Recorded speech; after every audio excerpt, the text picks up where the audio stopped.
divided into three components. First component is the research proposal. And if you can't submit that research proposal according to the timeline they give you, you're failed. No more.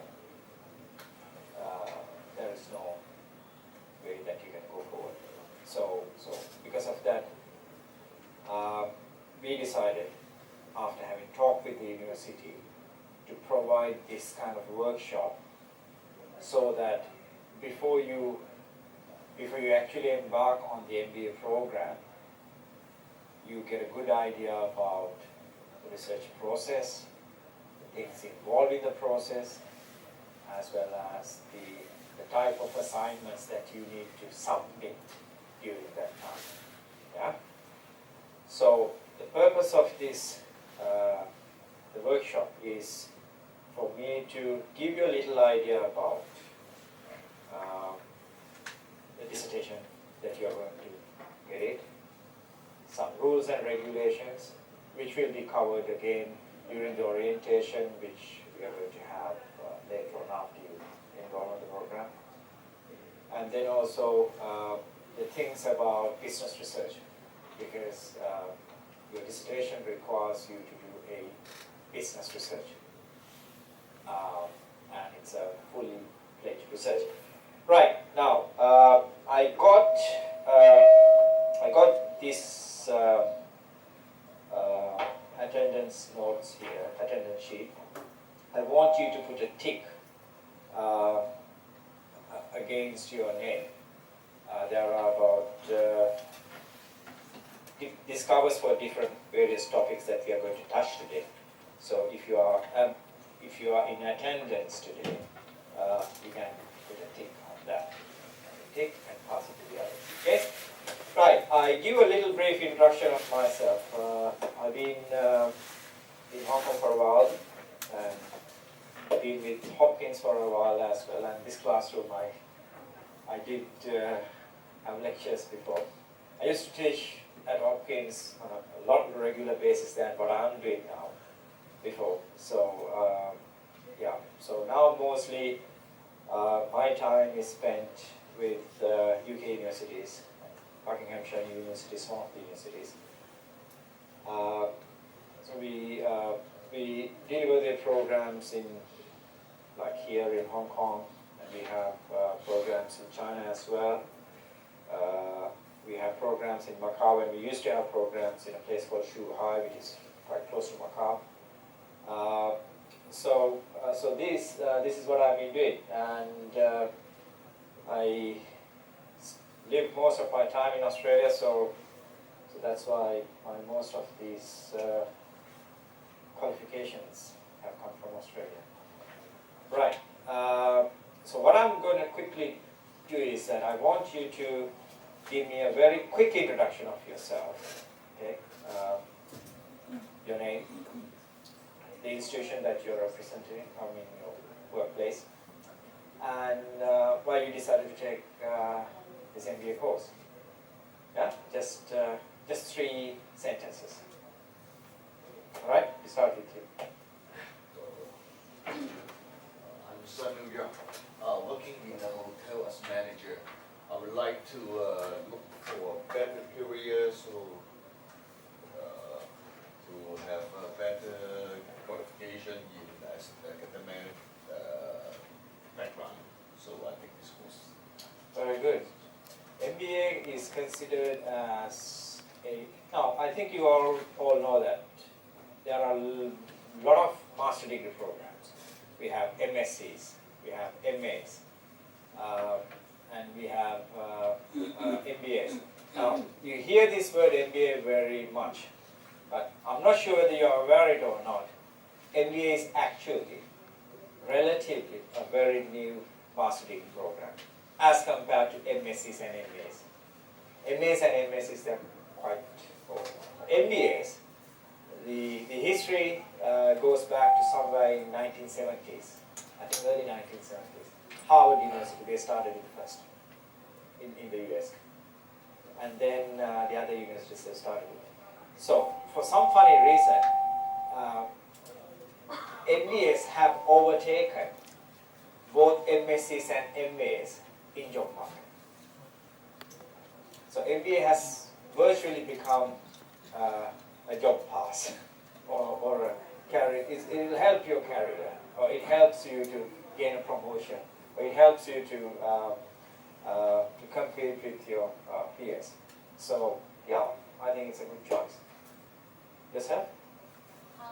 My name is Priscilla. I'm in banking industry, but I'm just an administrator. The reason why I'm doing this master is because I thought that it could be better for my career in the near future. So that's why I'm here. Good. Yeah, same reason. Yourself?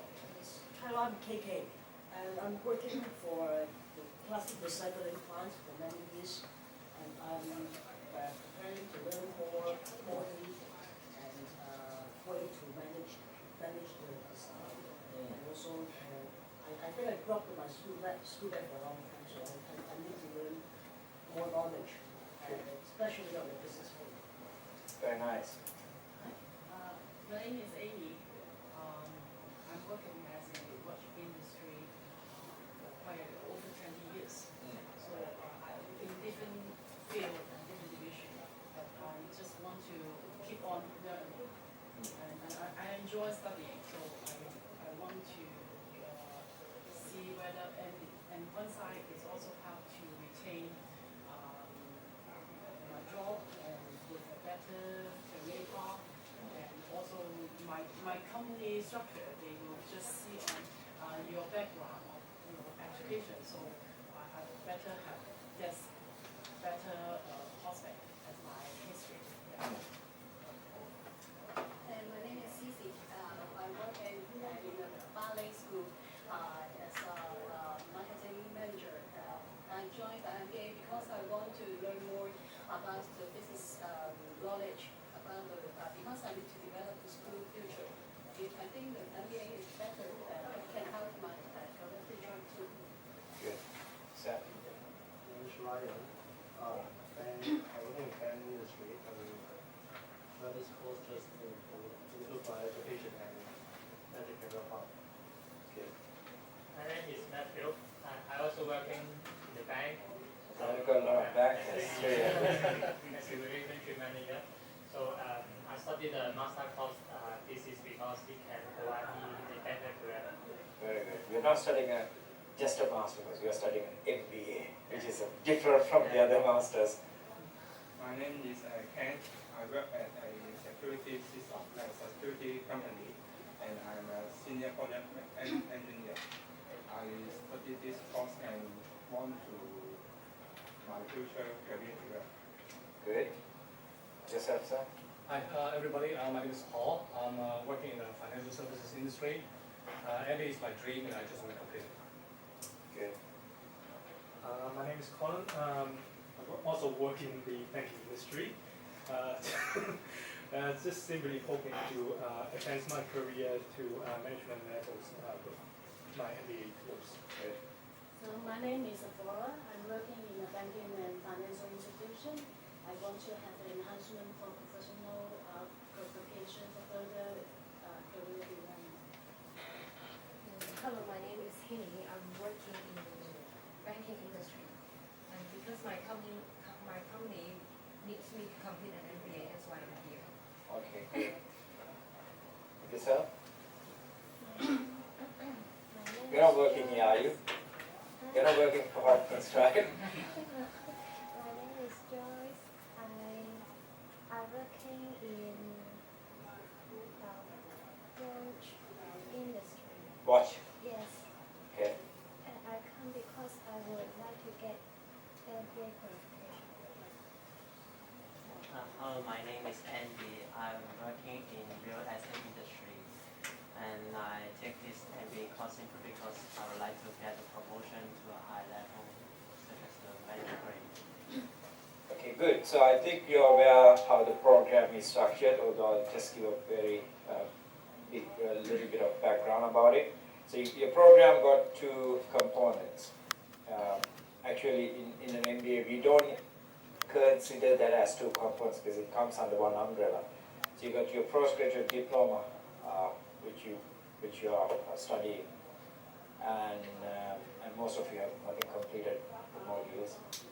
And then you got the final dissertation, which actually comes from the university that awards the MBA. So these are the two components, and together you get the MBA. Right, now when you come, the procedure is that once you, somewhere around in March, I think in mid-March to late March, you will have to give your application form. This application form is to register with the university for the last section of your course, which is the dissertation module. And then after you send the applications, the university will send you an offer letter. The offer letter comes in usually 2 pages. One is with your data, and the second one is for you to accept the offer. So it's a little slip that you need to fill your details again a bit, and then you sign it, and you give it to them, and they'll scan and give it to us. And then after that, you will be enrolled. And how do you know you are enrolled is that you will get an online account from the university. And this online account is the account that you communicate with the university until you complete the course. So in terms of the dissertation module, you will have, as I said, about 3 stages. Stage 1 is dissertation, the proposal, and that's what we are trying to get it right. And the stage 2 is the, we call it research plan. And in research plan, basically we are going to cover literature review in bit details and a questionnaire, and of course we're going to talk about the methodology in great details. And the third one is, of course, we're going to submit the full last piece of work. Now, it's I don't really say, it's certainly not a very difficult course to pass if you put efforts. Now, because you know that it's assessed through essays, or we call it assignments. So it's 100% coursework. So whether it's pass or fail largely depends on your effort, because you are the one to write it. Yeah? And it's not like an exam where you go and sit and do it in about 3 hours time, and then you have to remember a lot and put all the data, what you have in your brain, on the piece of paper you have in front of you in 3 hours. That's actually challenging, and that's actually not a proper way to assess as well. I mean, I personally don't believe that for certain modules, exam is a good way to assess students' ability. So what you're going to have here is that you're going to have this final dissertation, which you will have about usually 1 year to write 15,000 words, 1-5, not 50, 1-5. And then if you are a writer who could write fast, you can actually shorten this 12 months to perhaps 9 months. In my understanding, in average, most of the students complete their writing part in about 9 months.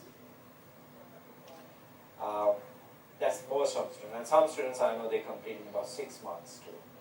Certainly, it is quite challenging for someone who is a working adult who got a lot of work commitments to complete it in less than that period of time, unless you get some foreign aids, which is something that you are not allowed to. And then you, all these stages that you are working with the university, whatever work that you're going to submit, it goes through an online software. You probably have heard about it, called Turnitin. Turnitin is an anti-plagiarism software. You know what is plagiarism? Yeah, that means you use somebody else's work or somebody else's ideas without acknowledging it. Or we can, in in Hong Kong sometimes they say copycat. Yeah. So once you put your assignment through the Turnitin, it generates a score. It's called similarity index, and there it says how much is your own words percentage-wise, and how much percentage that you copy and paste from other sources. So if I'm not mistaken, with the university you are allowed maximum of 15%, 1-5. Now remember, this 15 comes 2 times, 15,000 words. That's the length of your dissertation, and the allowable plagiarism percentage is 15%. Now please do not misunderstand that you are allowed to copy and paste 15% or copy 15%. It's not the case, because when you are writing a dissertation, in certain cases you have to give direct quotes. Direct quotes means that you read an article which you think is something quite helpful, so you have to get certain portion of that article, copy and paste straight onto your text, and give the correct in-text reference as well as the references in the reference list. So when you get this copy and paste direct quotes, obviously it will be detected by the software. So that's the reason why you get a certain leverage up to about 15%. Okay. So these are the little bit of rules and regulations which will be emphasized again during this orientation before we go into that. Right. Can I use this one? Even with it, please? No, I have to go to that. Right. Now let's quickly cover what is